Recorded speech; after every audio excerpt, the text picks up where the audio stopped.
Bonjour mon père. Bonjour Pierre. Alors, est-ce que vous connaissez Foi Lumière?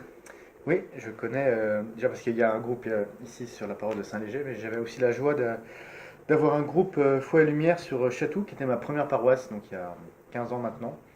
Et avec le père Bruno, le curé, on se relayait pour participer aux activités de ce groupe. Et c'était toujours un bon moment. Qu'est-ce que vous aimez dans Foi Lumière? Ce que j'aime dans Foi et Lumière, c'est la grande simplicité de relation entre les différents membres, qu'ils soient porteurs de handicap, comme on dit, ou normaux, comme on ne devrait pas dire. C'est-à-dire que voilà, on est justement tous normaux, on est tous handicapés, on s'en fiche, c'est pas ça l'important. L'important c'est ce qui se passe dans le cœur, dans nos relations à Jésus. Et il y a cette grande simplicité, cette fraternité, il n'y a pas de jugement. Et ensemble, du coup, quand on partage sur l'écriture sainte, sur l'évangile, eh bien du coup on avance tous ensemble. Il n'y en a pas un qui avance plus que l'autre. Voilà, c'est tous ensemble, en communauté, qu'on avance dans une belle fraternité. Avez-vous déjà entendu parler de Foi Lumière ailleurs? De Foi et Lumière ailleurs dans d'autres paroisses. Oui.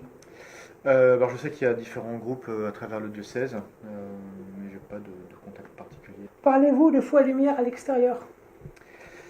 Alors spontanément non, mais je pense que si effectivement un jour j'apprenais que, enfin, je rencontrais quelqu'un, une famille avec une personne porteuse de handicap, oui, j'aurais aucun scrupule à lui porter, une réticence à parler de Foi et Lumière pour inviter à venir, oui.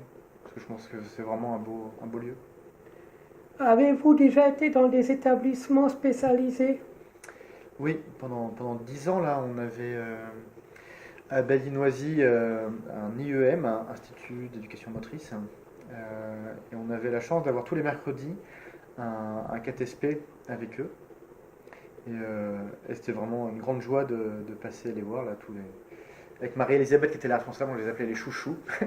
Donc était heureux de passer voir les chouchous. Et le mercredi avant les vacances, je passais toujours déguisé en berger à leur faire un conte de Noël. Euh, voilà, et c'était des bons moments. C'est vrai que je pense souvent à eux. Là encore, des moments de grande simplicité, de grande amitié, tout simplement. Avez-vous fait des partages de rencontres avec des communautés comme Foi Lumière et l'école l'IEM de Bailly? Non, on n'a pas fait ce genre de rencontre. On n'avait pas de. Dans l'immédiat environnement de Bailly, on n'avait pas de communauté Foi et Lumière. Non, donc on n'a pas eu de rencontre. Pour répondre à la question. Êtes-vous resté en contact avec les parents qui étaient à Bailly? Avec les parents, non. Avec Marie-Elisabeth, oui. De temps en temps, je peux en donner des petites nouvelles justement pour savoir comment vont les enfants à l'IEM.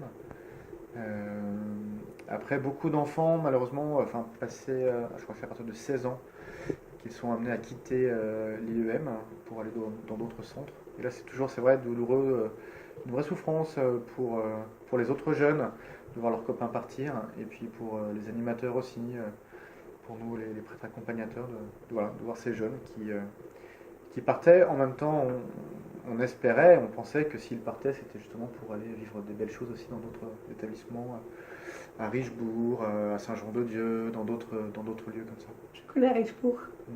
J'ai déjà été là-bas.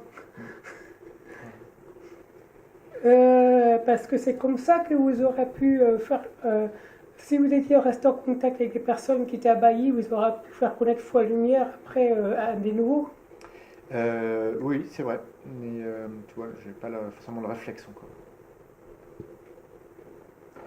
Est-ce que vous avez envie un jour de faire des pèlerinages avec des communautés Foi et Lumière? Oui, je pense que ça doit être vraiment une très très belle expérience.